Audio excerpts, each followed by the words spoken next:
First మీ దగ్గర ఉన్నది మీరు ఇప్పుడు పట్టుకున్న పద్ధతి ఇది అనేది కాకుండా నేనేం చెప్తున్నాను అది చేయండి. ఇది మీ దగ్గర ఉన్న క్లాత్ మొత్తం మీకు ఈ ఒక్క వైపు ఓపెన్ అవ్వదు, మీ వైపు ఇటు 3 వైపులు ఓపెన్ అయ్యిద్ది ఇప్పుడు. అవునా? ఇప్పుడు ఈ ఓపెన్ వైపు దగ్గర పట్టుకోండి, అంటే మీ వైపు ఓపెన్ ఉంచుకోండి. ఇప్పుడు రివర్స్ ఓపెన్ మీ వైపు వేసుకోమ్మా.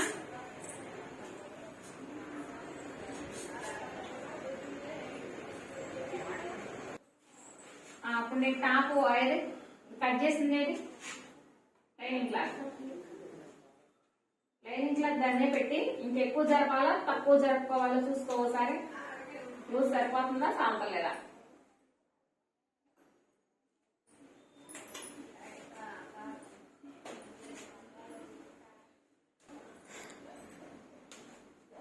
కంపల్సరీగా వస్తాయి, ఇది గుర్తు పెట్టుకోవాలి.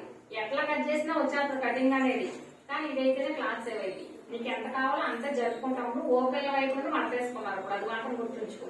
ఇటు నుండి కూడా వేయచ్చు, మళ్ళీ అట్లా 2 ముక్కలు అయిపోతాయి. ఇటైతే ఒకటే ముక్క మిగిలింది. ఎటు వేసుకున్నాం మడత, ఎటు వేసుకుంటే క్లాత్ సేవ్ అయింది. అది ఇంపార్టెంట్. కట్ చేసి